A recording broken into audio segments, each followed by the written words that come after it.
Nous devons ensemble avoir conscience que nul autre que nous-mêmes ne viendra sauver notre nation et que cela exige de chacun de nous une mobilisation tous azimuts.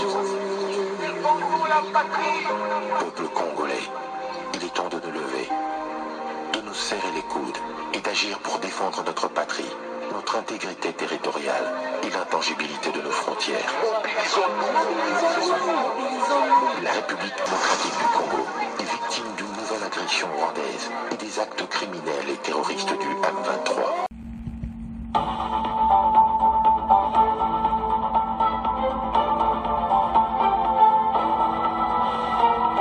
Bonsoir, bonsoir, bonjour, c'est Congo News 24. Bande Konanga, comme toujours avant de commencer notre émission, nous disons merci à Dieu. Nous disons merci à nos chers abonnés et téléspectateurs qui nous suivent partout dans le monde et en RDC. Bande Konanga, soyez les bienvenus. À la une, chers téléspectateurs, Bande Basango, basali grand réunion sur Maloba Fatia Constitution. Réunion de la Senko après interview de Ncholi sur la Constitution. Bobi que Ncholi a salaki interview et maintenant bango basali grand réunion ce jeudi 31 octobre bandeko boko yoka et ça somme. Tous à la connecter parce qu'à lobby surtout alors que Kabila va changer la Constitution baloba ke le côté boko yoka l'émission. Deuxième point chez les téléspectateurs. Bandeko, accord de Luanda en danger. Dévoilé par Wagner. Ou à sa ministre affaires étrangères, à cela qui interview Bandeko, Nabanglé. Boko Yoka, n'a qu'à expliquer, parce que avancer Nabango, na Walikali, et ça un grand problème. Donc, Banamboka, il faut préparer la guerre. Chers téléspectateurs, émission de Bandi et committant tout cela ensemble ma solo yamboka. Bandeko toko kende directement na Kinshasa. Le jeudi 31 octobre, la Senko a salaki grande réunion sur Makamba Constitution. Donc avant-hier. Alors, et puis elle s'est passée après interview en Tcholi. Nchole a meilleur expliquer position catholique. Mais Baoba mona qui était fou basangan. Ils se sont rencontrés le 31 pour quoi analyser makambo oyo fatia lobaki pour la constitution. Pour na basango bazomona un grand danger. Bango ba sepeliti pe balingiti. Mais et l'autre temps, bango était bango bat qui peine makamu église. Batika na politique na présent fatia continue politique na. Songi bango bazo continuer boye parce que ba yibi bango mon opposition baza pour le moment. Peut-être vous connaissez, peut-être vous ne connaissez pas. Ministre de la Justice atiaki ba ligne nyonso. Soki yo catholique au kati ligne rouge tala makamu to kana kina Saint-Siège. Talo to kana kina Saint-Siège. Ne bazana problème parce que Batchei bango na nzela na ministre de justice pour éviter balandela ki angunchole boy bamba kanga boy makambo tu bachaka on a mesa pour la koyeba position catholique na sur mibeko yamboka. Alors na ka oyu critique na bango ke vraiment l'au-delà bango balobi ke Kabila linga changer bango baboyaki mais ce n'est pas vrai. Quand il avait changé constitution, na tour deux tours constitution, le bac il faut qu'à tour mon qu'on a présidentiel et tour mi balé, Kabila changé qu'on a tour mon. Bah le bac naï. Alors, dans tout ça sur hôtel à la position de l'Église catholique. Oui, bon bah le bac a du côté faible, mais c'était surtout les Kanango. Bazomo n'a que le pays est en danger. Un vrai Congolais. Tant que kaka mona, parce que mona yangwane et bébé si ba Congolais mutu. Que une partie a aidé et la diriger na tolo bakaba Rwandais. Parce que l'Union africaine n'a pas de constitution. Est-ce que Makamongo va comme toujours vivre en Achiko? Donc un autre État a quoi y a paix à lobby parce que constitution dans le lobby que beaucoup qui ont cédé une partie à la souveraineté na un autre État comme l'Union africaine. Non. Si la chose toujours vivre la carte constitution et ça va congolais nyonso. Le coup la propagande de ces bandits to continue. Biso na chaque émission, soka dossier za constitution to goloba pour payer une partie à propagande et de constitution il faut ça là. Donc l'église catholique en général, ba yebina bango que constitution ezamabe. Mais le coup là c'est le président Félix Mutazolinga Memayango, bango baza contre. Et puis bazo kende plus loin, tu le dit que bao azo zalantourne bazo kosaï. Mais qu'ils disent ça aux kabbalistes? Il y en a les kabbalistes na kati union sacrée. Bolanda qui a tundu dernièrement, a tundu à l'obi pona bango. Et ça 4 républiques et salama. Un groupe ba kabbalistes au penda ba comprendre makambango. Ba l'obi te, mais quand tu n'as mende à kolobaka bongo, que 4e république est au côté. Qui va diriger la 4e république? Tunanga, Tutunana, Mathieu Amoubou. Alors, les catholiques, ils vont comprendre. Donc, comme ils sont frustrés, ils vont dire salama parce que le chef de l'État l'a dit. Et puis, aller plus loin. Ils vont une équipe. Et là, que Pessi Bassango colère les sous. Et ils ont sous révision à la constitution. Et commis une nouvelle constitution. Pona bango, balobi ezana ba article moko verrouillé. Totanga. Réunion de la Senko après interview d'Nchole sur la constitution.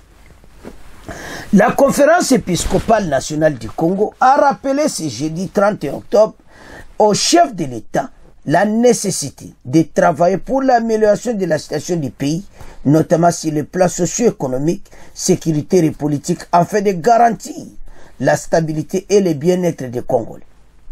Cette recommandation fait allusion à un mémorandum signé par tous les évêques catholiques de la RDC au mois de juin dernier, adressé au président de la République, dont une copie est parvenue ce jeudi 31 octobre à Radio Okapi.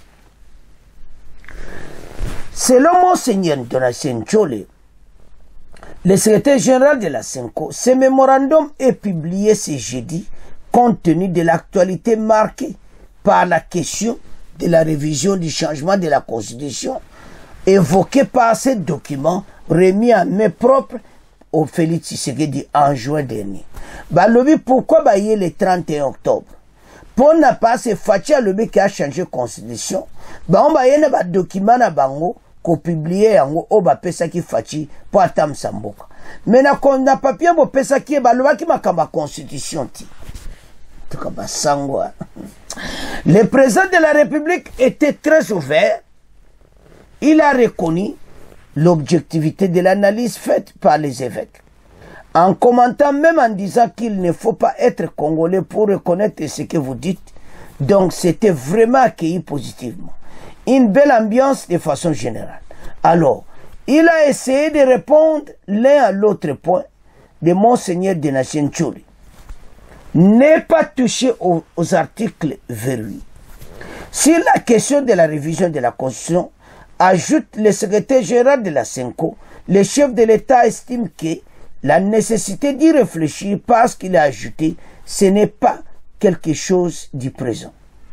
Le président avait déclaré que ce serait pas indiqué d'aller dans le sens d'un référendum pour consulter la population parce qu'il dit référendum dit élection. La situation sociale est très qu'on a besoin et puis il est revenu sur ce fait qu'il n'a pas l'intention de prolonger son mandat. Il est démocrate, il va se faire à la Constitution, a rappelé Nchole. Il fait remarquer que maintenant, il y a une évolution qui semble peu inquiéter par rapport à cette réaction-là. Nous suivons avec attention le débat sur l'éventuel changement de la Constitution. Cette délicate question peut déstabiliser le pays. Elle n'est pas bien travaillée. Nous prions de bien veiller à ce qu'on touche vos articles verrouillés. Ensemble, l'opposition agir, haute exposition, le pays va des tensions sociales difficiles à gérer au moment où nous voulons plus besoin de cohésion nationale. Bandeko, basango bakokolo makambo oyo. Parce que bango ba offert allusion na masolo basola na fachi. Mene ba moneke est commis différent. Effectivement, juin l'année passée, les lotos comment na juin dernier na lelo to comme donc makambo fait changer la 4-4. Par ces situations toujours vivre à l'est et constitution oyo eza na problème moko mabe. Constitution eza caduque, condition moko mabe, donc il faut qu'on change. To maintenant kolanda interview en chole oyo et belé peut-être boyokaki. Bongo to meka quoi comprendre pourquoi basali réunion après wana, pourquoi mémorandum wana o basola fachi ezalaki secret, pourquoi ba eko publier yango. Toland. Saint-Cholet, bonjour. Bonjour. Le président de la République a annoncé le 23 octobre dernier l'avènement d'une nouvelle constitution de l'année prochaine.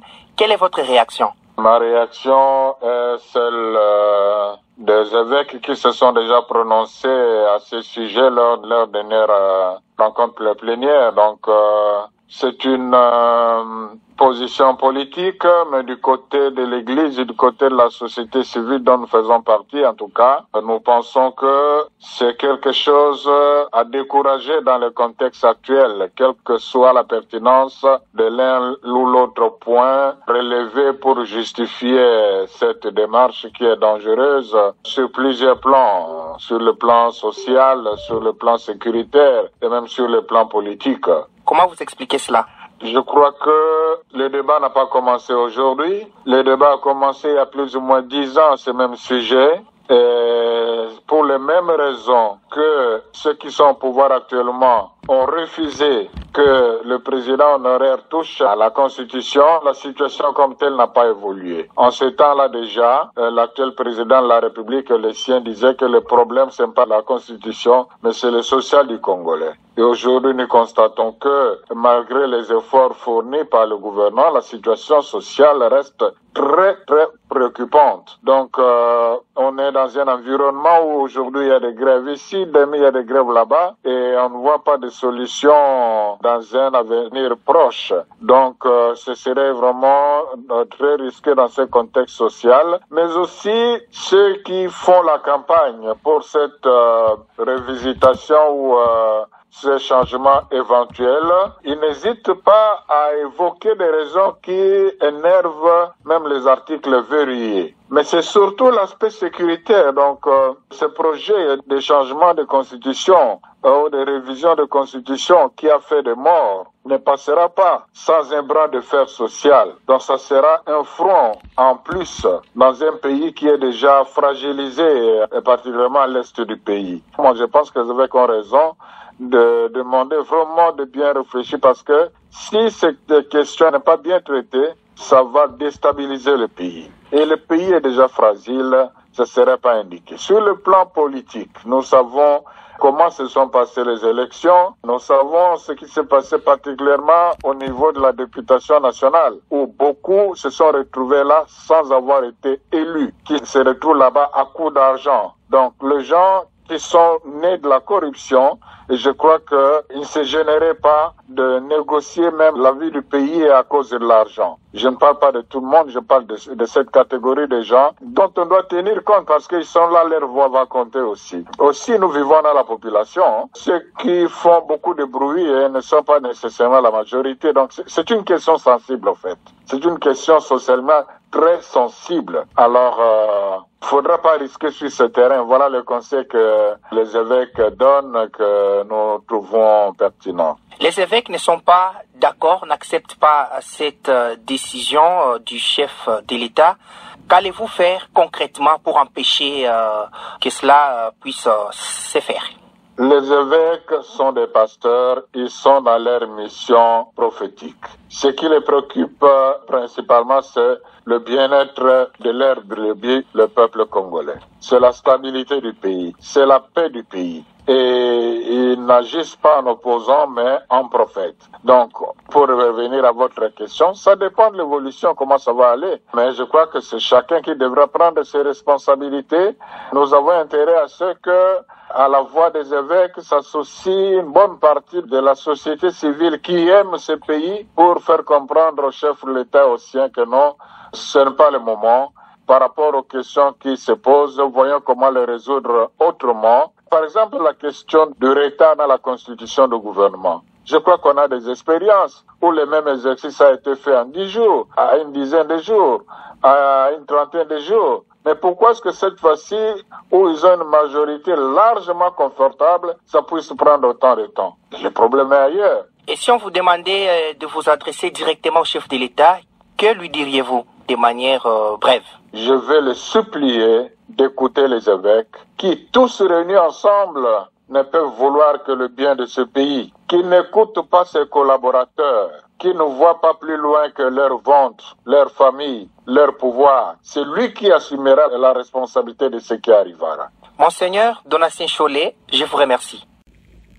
Alors, bandeko, sikotoyoka réponse, oyo, Église catholique, bayoka yango, réponse oyo bapesi Église catholique. Ici, il faudrait que les gens soient plus ou moins honnêtes, n'est-ce pas? Le PPRD à l'époque voulait aussi, n'est-ce pas, je ne sais pas en quelle année, il voulait changer la Constitution, et pour une raison que eux-mêmes connaissent. Changer ou modifier? Modifier ou changer, je ne me rappelle plus, mais nous nous sommes battus contre cela. C'était en 2016, si j'ai bonne mémoire. Oui, en 2016, ils connaissent bien leur motivation. Mais nous ne pouvons pas continuer à gouverner avec une constitution qui ne donne pas le plein droit aux Congolais, n'est-ce pas, de jouir de leur terre. Je crois que ce genre de constitution n'existe plus. On ne peut pas accepter une constitution qui vous dit, voilà, dans certaines conditions, le peuple congolais devrait, je ne sais pas moi, donner leur droit de terre à d'autres, à l'Union africaine. On parle de droit de souveraineté, pas droit de terre, droit de souveraineté. Droit de souveraineté à l'Union africaine. Moi, je dirais, l'Union africaine, c'était un mot qu'on a placé, mais donner le droit de souveraineté au Rwanda ou à Ouganda, et à l'époque, il y avait aussi le Burundi. Et comment un peuple souverain peut accepter une constitution pareille? Nous devons défendre notre pays. Nous ne pouvons pas accepter qu'un autre pays, c'est pourquoi d'ailleurs le Rwanda, si le Rwanda est en train de nous attaquer maintenant, c'est parce qu'il trouve raison dans cette partie de la Constitution, article 217, n'est-ce pas? Le Rwanda trouve qu'il a droit de gérer une partie de notre pays. Mais alors donc, nous, on ne peut pas continuer à accepter ça. Mais ce sont ces pays-là qui ont influencé l'écriture de cette Constitution pour qu'elle puisse exploiter des minéraux chez nous, et c'est ce qui se passe maintenant. Ce sont ces pays-là qui ont influencé l'écriture de cette Constitution pour qu'elle puisse exploiter des minéraux chez nous, et c'est ce qui se passe maintenant. Ça se passe comme ça parce que le président avait refusé de signer ce genre de traité. Si on vous comprend bien, docteur Eteni, c'est le Rwanda, l'Ouganda qui ont motivé ou qui ont poussé les Congolais qui étaient assis autour d'une table pour rédiger cette constitution, à pouvoir insérer cet article dans la constitution. Les Congolais qui étaient faibles à l'époque, parce qu'ils étaient attaqués par le Rwanda et l'Ouganda à l'époque. Et ce sont eux qui ont les déçus sur les Congolais qui étaient là et qui se sentaient faibles. Ils voulaient coûte que coûte terminer avec la guerre C'est pourquoi ils ont accepté d'inclure cet article-là dans notre Constitution. Et maintenant, nous ne sommes plus dans la situation a changé. Nous avons retrouvé notre force et nous devons reprendre notre pays et le gérer nous-mêmes. Ce genre d'article n'existe nulle part dans des constitutions au monde, dans d'autres pays. Pourquoi seulement au Congo? Que les gens acceptent qu'à l'époque, ils étaient sous l'influence du Rwanda et de l'Ouganda, et c'est pourquoi ils ont accepté de signer d'écrire cette constitution. Bandeko tolandi biso nyonso to récupérer mboka na biso bolandi match eza mobulu do basango botika baje et comme temps toujours récupérer RDC o eza na maboko bapaya parce article on a 217 yango nde bomi mboka basango botika ka banda lelo botika biso to changer constitution na biso bino bokipe makama koteya en tout cas to sito lembi bino bolandi wana soki mutu moko ya 5 ans zolanda émission ayoka réponse oyo clair oyo oazaki ministre apesi bango. Alors tozonga sikoyo na message ya basango bandeko tolandi après interview wana bamone te bazwa masolo o basolo en fachi balu le 30 octobre basango basanganaki balobi te tozwa masolo oyo tosola na fachi to publier pole tosola en fachi makama constitution totangaki te. Voilà botiko sola makama constitution te boso yo le constitution la doa bino kula bosola ki makama mandana ya lobi ka ko prolonger te et tout cela. Mais ce qu'il le ba congolais ba sengi ce n'est pas fachi. Mais les Congolais, ceux qui les lots, le bac est un référendum, le qui va toucher l'article 1, 220 et les autres. Parce que les Congolais qui ont décidé. Parce que Fachi Alobaki qui s'engage, suivait très bien Bolandaki. Alobaki, au Etali, mandanaye, sawana tika ngona pep.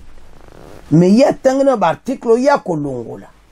O ezotia mobula mboka article 217 article ya assemblée provinciale o bazo longola ka ba gouverneur lokola donc kaka ndenga balamuka na tongo gouverneur to bengana ye parce que bazana pouvoir nande ba osala ba mbongo na élection ba gouverneur makamoto ko sila ba ko voter sur ba gouverneur ti ba gouverneur ba ko sala nommer parce que lelo makama constitution kaka mudechi a désordre soki lelo mokonzamboka mutawa nommé ba gouverneur makambo ekoza bango ba assemblée provinciale ba ko benga na gouverneur mais c'est parce que la constitution permettre bango ba voter gouverneur et puis ba longola payer voilà place au problème ça et maintenant bana mboka makambo zo changer bango ba ko voter le susuti constitution ezo sala mayasika basango batomboki. Et comme la constitution a si que ça la révision et comme cette équipe passe peut-être qui vient les changements de la constitution il y aura une équipe bazo vendre l'année prochaine car le bien même je basango bazana problème sérieux bozo mona batu bakeko sala vraiment un grand réunion après ka koyoka makambo alobite tikato sala vraiment réunion à munene potomeka contrecarrer fachi na makambo. Alors tant to la makambo wana tobiti batu bazoke na mboka na biso wapi. Chers téléspectateurs, bato yo tokeba na bango basango penda ba revese na ndenga mokiti de comme temps oyo biso nyonso totelema parce que soko zolanda o comprendre que basango e makambo ezami nene bana mboka. Alors wana en tout cas to comprendre biso nyonso mais na situation tozana ngwawa ezaki soko zotala au mona clairement été et comme temps ba changer ka constitution wana ba toke la constitution ndenge wana ni shooter. Trop c'est trop parce que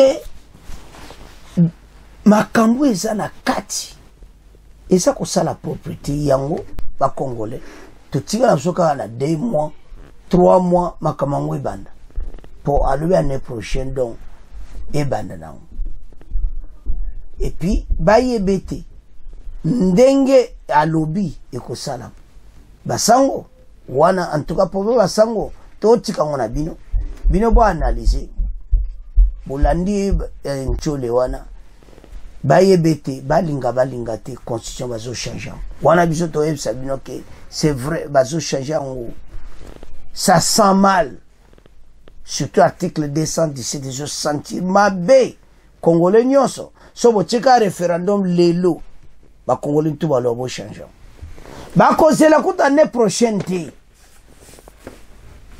likama mabele na kata constitution atoa bateau ta peut perdre ba pe mutama be bino bon diriger mboka pendant 20 ans vous avez un autre plan ya ko céder pays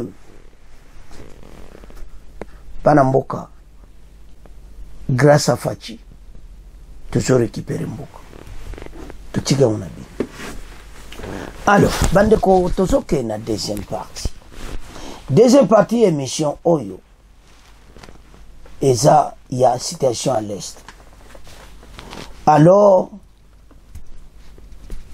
accord à Luanda en danger yemoko ministre affaires étrangères o azalaka na masolo alobi en danger pourquoi l'avancée ya Kagame et ses hommes à Walikale abi loko wana ekoko pebisa makamuto bana ngona Luanda alors si c'est biso ba congolais to raisonner préparons la guerre to assumer le côté. Elle était en Angleterre à Londres et pas wapi azaki na sommet ce mercredi et à ça qui interview on a qui zaki publié c'était hier ba publié interview alors tant interview ba publié ngo bandeko za somo okoyoka elle a tout dit somona alobi que za en danger parce que bazo kende vraiment oyo kaka bazo pointer directement côté ya Walikale pour na ba minéraux eza moko ba territoire les plus riches na Nord Kivu yango tina bazo kende kuna et ça a été dit même par la société civile et loko bazo kende kuna parce que eza riche en minéraux pour ba vimisaka ba poche na ba accord à Luanda eza tellement malembe ba Kagame ba osepela accord à Luanda oyo petit ba osala nde hypocrisie il veut faire la guerre pour na ba bombe nyonso ba pesi ban c'est pour cela bazana besoin ya guerre ba bombe wana ba joua ba juge yango papa français et tout ces gens comme bango basi bapesaki bango yango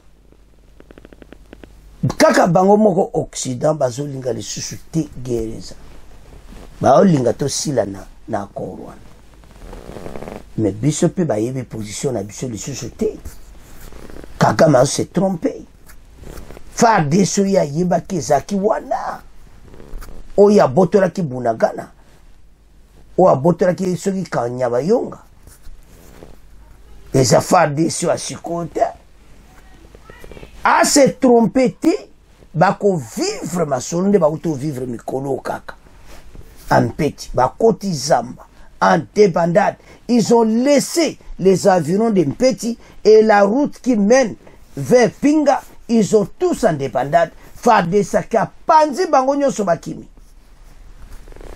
pour vous montrer que ce qui guerre bako gaïti. Moi, je vous dis, bah, Congolais, belé, baza na position de faiblesse. Mais c'est le samedi. Nazo yeb sabino ki, FARDC ça na position de faiblesse. Les Bokolanda na souk interview bolane, il y avait une Libéria, mais comment bango FARDC fallait que ba défendre Mboka na bango. Parce que baza attaqué. Tous en a besoin de défendre. Ouais, réponse au Pesa bango. Mais le problème qui est là, batata oyo bamindele oyo tous ces gens occident bazolinga esala mabongo te bayebi oyo basi basalaki avant. Mais quel que soit comment, so biso totie bamachine en marche, des avions en marche, totie badrone en marche, Kagame akoka biso te. Mais c'est parce que bango bazosala la publicité, même Europe, que voilà, guerre, il faut ici la kaka négociation.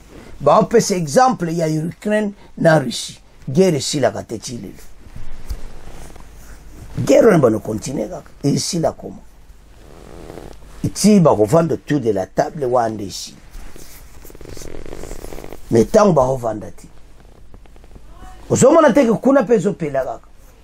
Bon, il y a un problème à guerre ça que ndenge banda ke yebanaka, ndenge sila ke yebanaka ti. C'est ça le problème il y a guerre. Bande ko to faire attention. Situation toujours vivre pour le moment. Et la situation au Congolais Django très très sérieux. Ce qui va mettre comme kaka na pinga. Gouvernement pas bien. Tous un problème sérieux. Il peut aller jusqu'au Maniema, na Chopo. Position tous en ango. Mais na pinga eza verrouillé. Ndenge masisi eza ndenge sac eza verrouillé. Pinga pe ezo koma verrouillé. Et wana eza suka bisanga pona Kagame. Andima. Il faut andima makama Luanda ou bien c'est fini pour lui. Bamindelo bayebi ke soki lelo guerre toki. Nous sommes un pays indépendant. C'est même Chine, Russie. N'importe quel pays qui a un accord militaire. Mais tout le monde peut pas. Puis Kagame est sage. Problème à Zobang et Zanini. Biloko ba apese Kagame. Na biloko bisu de jus. Tango toko sangsa. Monte ko pela. C'est pour cela que l'Occident Zobanga parce que on peut ba apese Kagame. Mindu kamakasi. Ba ke bisu pe dessus de jus. Il y a entre bazobo ya guerre. To komi entre bateau biloko a moto na kati Afrique biso. O eza récent. Ba pese Kagame pour conquérir tous ces minéraux. Ba on va soka yango. C'est to ko vivre champ. Alors, bientôt tous une élection na bango. Na novembre élection aux États-Unis. Soki lelo ba républicain ba longwe avec ba démocrate masolo et commandé mususu toye ba yango. Alors position zo e banate ko commandenge mususu kuna ba komi na Donald Trump akipaka pena makama Afrique te. Donc c'est fini makamo e koma na niveau mususu. Donc, bis nous même Russie, Donald Trump a le besoin Russie. Besoin. Afrique est alliée. Au moment où on place Mindelo Bazobang. Donald Trump, c'est quoi l'eki? Ah, le babo beng sata Russie, bisuta, makama Italie bisuti. Monta opek sabina zati.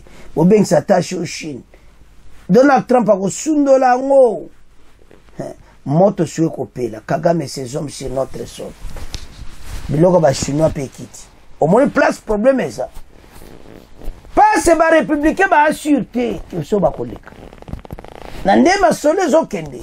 Donald Trump a koleka et tout est changé. Total. Ndeto lobaki ki Wagner azana kati ya masolo. Accord de Luanda en danger. Donc dévoilé.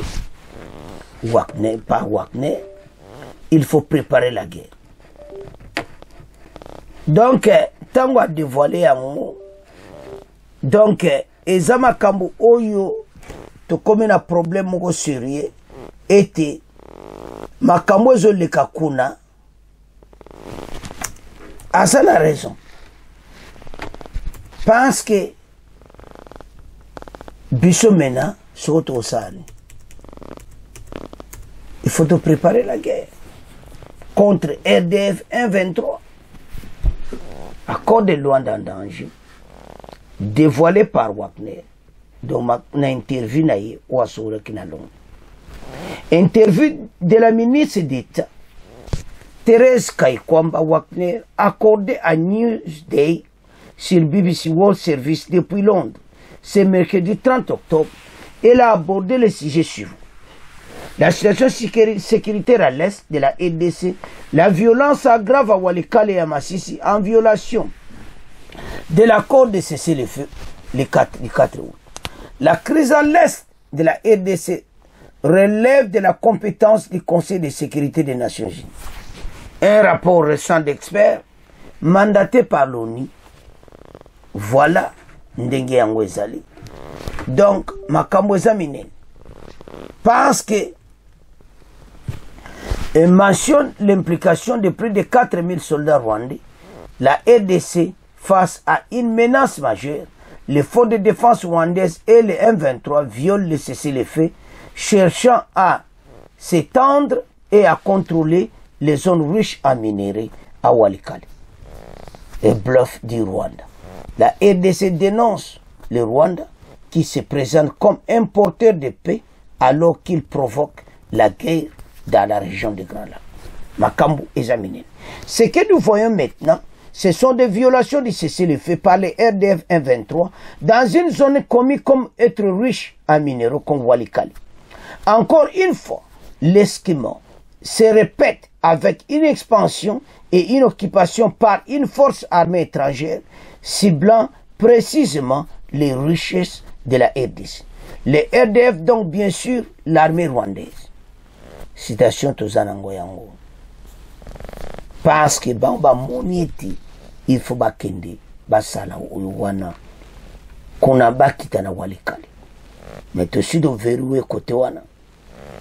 Bandeko, Kagame zo kanseke armée neza makasi aza komikosa. Mais tola anana Wagner ndenga sopi masolo. Bekri bozo tala bekri eza en français. Ozolanda vidéo pozo tanga bekri na français. Tolanda. Bongo to développer masolo. The east of the Democratic Republic of Congo has been unstable and insecure for many years, with numerous rebel groups defying the authority of the state. Kinshasa has often accused its much smaller neighbour, Rwanda, of supporting armed rebellions on Congolese territory, an accusation Kigali denies. In recent times, though, it seemed some progress was being made. Rwanda and the DRC even signed a ceasefire agreement, pushed through by Angolan mediators. But when the DRC's Foreign Minister, Thérèse Kaikwamba Wagner, visited the Newsday studios earlier, she told us that hopes of a lasting peace seemed a long way off. I started by asking her if the Angola-led Luanda peace process was bringing Rwanda and the DRC closer together. I wish I could say we were, but the recent developments, especially in the past 2-3 days, have been particularly preoccupying. As you know, there has been a spurt in violence, especially in the Masisi territory, a flagrant violation of the ceasefire agreement that entered into force on the 4th of August. This is something that makes it difficult to continue hoping for a durable solution to the conflict through the Luanda process. The DRC remains committed. The DRC has remained committed to the ceasefire. What we are seeing now are violations of the ceasefire by the RDF and the M23 in an area that is known to be rich in minerals. And so again, the pattern continuing of an expansion and also an occupation by a foreign armed force targeting precisely the riches of the DRC. The RDF, then, of course, the Rwandan military. Exactly. You have trade accusations around that area for many years now. What proof do you have of RDF involvement here? I think what is extremely important here, and you are right, there has been a lot of to and fro between the two governments, including through media, and that is one aspect. What is extremely important here is to remind ourselves that this is a situation that is under the purview of the United Nations Security Council. There is a group of experts that is mandated by the Security Council to examine this situation and to report on it frequently. This group of experts, in its last report, speaks of up to 4,000 Rwandan troops. So these are not baseless allegations from the DRC. These are not subjective allegations. We have our own numbers, our figures that are even more damning to the Rwandan Defense Forces and the involvement of the Rwandan government in this destabilization of the DRC. But if we focus ourselves on the data provided by the United Nations group of experts, then we are talking about up to 4,000 troops. And this is very telling, and I think we can consider this an objective source of information, a credible source of information, and I wish that we were able all to accept this and to take this as a starting point to also work towards de-escalation. The mood music around the whole Luanda process, led by Angola, had been relatively positive. And there have been meetings, I think, between the spy chiefs of your country and Rwanda, some sorts of agreement signed, ceasefire, as you say. Why then do you suspect things are going wrong now? Things are going wrong because the Rwandan Defense Forces, the Rwandan army, with the support of the M23, the so-called Congolese rebel groups, have taken up arms again and are violating the ceasefire. So we have had a few moments when you had skirmishes across the North Kivu province, which is the province that is most affected by the conflict. But nothing of this scale of what we're seeing now, nothing which confronts us to a situation where we see that the M23 and the RDF are pushing to conquer even more territory. And this is why we're particularly alarmed at this violation of the ceasefire. These are not singular or individual isolated skirmishes. This is a push to control more territory, and this is a push to control mineral-rich territory in Walikale. This is why we're alarmed, and this is why the Luanda process and the ceasefire are currently under threat.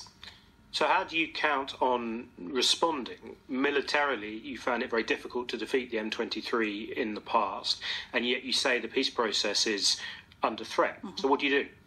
First of all, we call out Rwanda on their bluff. We call out Rwanda on the fact that they have been presenting themselves as, and not just in the DRC or in the region, but globally, that they have been marketing themselves as peace bringers, but in the Great Lakes region, they are warmongers. In the Great Lakes region, they are at the root of the displacement of over 7 million people. I think this is a narrative that needs to change. We advocate towards different stakeholders, especially stakeholders which sit in the United Nations Security Council, because it is extremely important to understand that the crisis in the DRC and the Great Lakes region is not an African crisis. It is a global crisis. It is a crisis where we see the fundamentals of the United Nations, of multilateralism, being violated, just as we see it in other parts of the world, and where we see greater reactions. So for us, it is extremely important to remain engaged and to remind the different stakeholders, especially the permanent members of the Security Council, of their responsibility to uphold international peace and security. Beyond that, of course, we remain committed to the Luanda process. We are seeking a durable solution. Why? Because we are the ones suffering. It is millions of Congolese women, children, men that are being displaced, that are being killed, maimed, whose goods are being looted. So we do not have the luxury, if you want, of dallying around and of showboating. So we are exploring all the options. And of course, the diplomatic option is one that the Security Council has urged us to prioritize.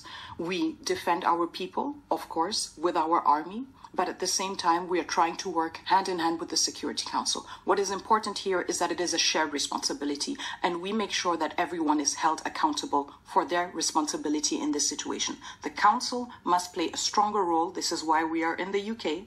The UK is a permanent member of the Security Council. The UK is taking up the presidency of the Security Council in November.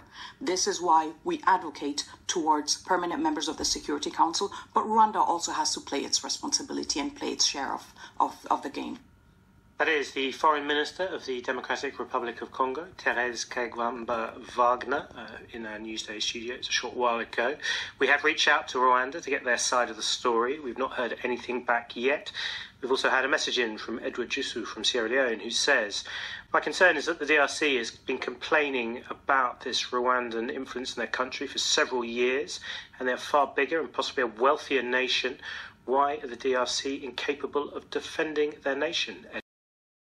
Chers téléspectateurs, nous avons suivi. À l'opinion sort.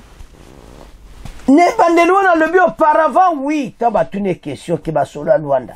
Abi auparavant, ça ok nango bien, mais à partir de bateau, n'engi ba konko si kokota na Walikale, ma accord comme en danger. Donc, et sa situation y est peine à faire flash.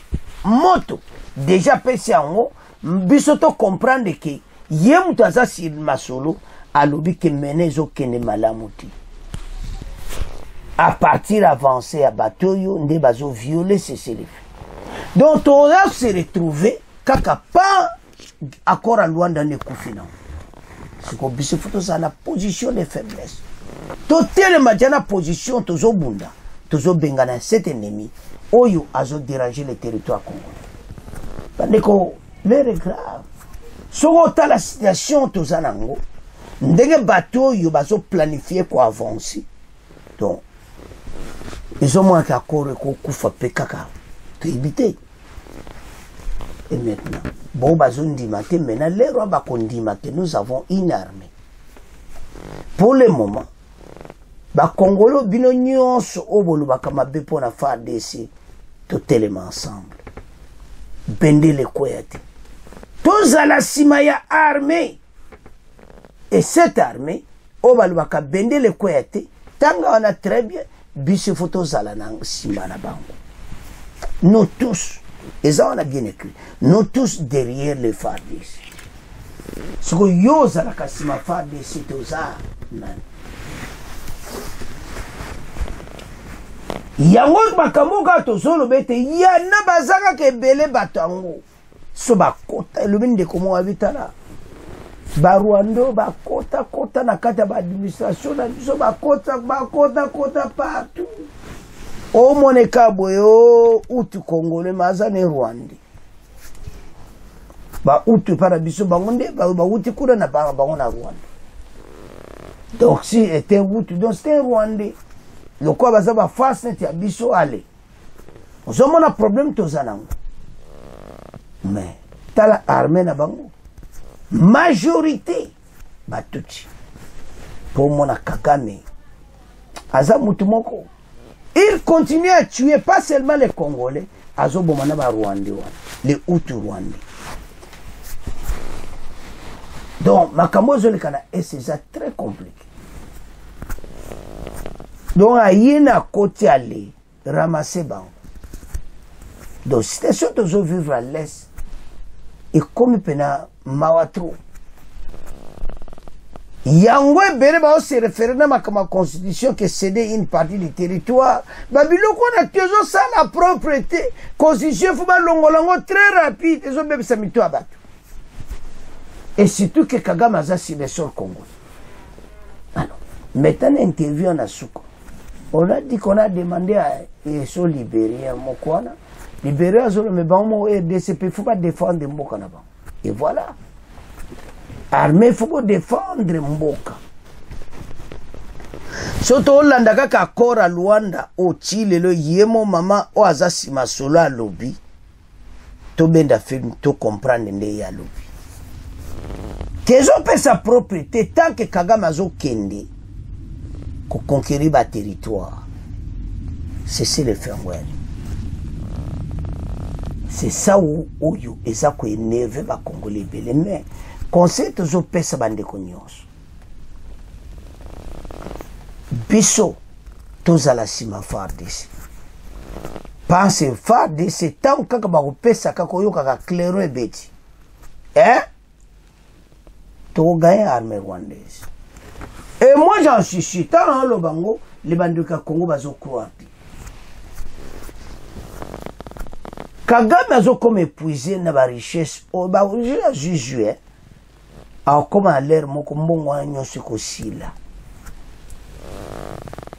FARDC boye bati wana tiboye kita en plus kere ko avancer en plus toujours mon abilo bon azobwaka ba bomba azobwaka FARDC azomona watangi pe oh bazomona babe bazana bombo yo biso beto somba yo bazana bombo présent sombela sobe ba bombo donc biloko tout bon ba osala et ça kopesa sur FARDC makasi pe maïe.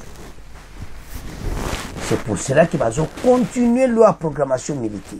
Bazo continuer à former armée. Bazo continuer maintenant à avancer dans l'armée à niveau mususu parce que ndeto landi Wagner ministre des Affaires étrangères, ministre d'État. Donc biso tout se préparer pour la guerre. Voilà message toujours pesa ba Congo. préparons pour la guerre. Après Koyokaï, nous avons se préparer à armer Makassi.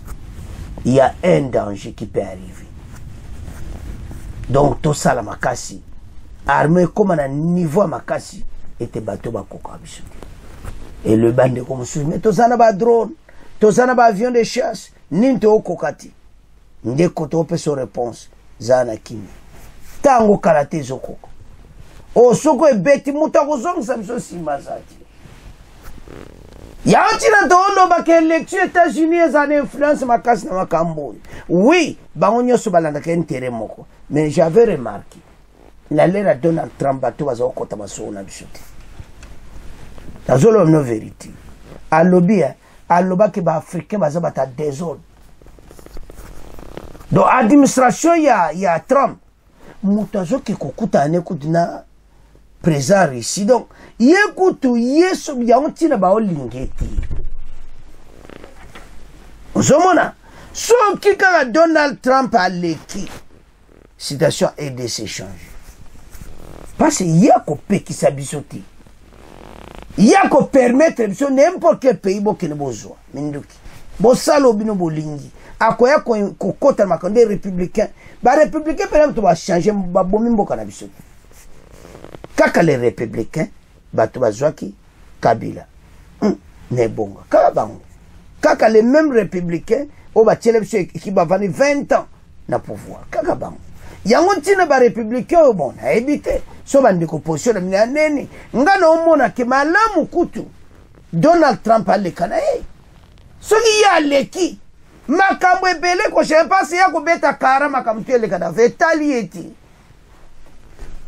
zamona donc biso to ko signer n'importe quelle armée yi et va na RDC Rwanda wana masuli biso za pays indépendant China ko boyate Russia ko boyate Russia ko tazaka prema be soka Donald Trump aleki nazo bisoke match ko ya mobulu bon yaka siko na mwa biloko no duje pa ba français wana na ba russe ko kokana voilà ndenge makambango ekokosuka to pesi bino kaka flash ete makambo et vote États-Unis eza une influence makasi pona mboka na biso malgré bango tubala na makambo likola mesa mais Donald Trump abeta kango kara po ya Russie abeta ne kara kutane na président Russie donc eloko bazolinga ya lekati akopekisa même au monde Ukraine wana c'est un danger so Donald Trump aleki mais Ukraine wana ya un danger osaka ba américain ba kotika la jango côté sous makambo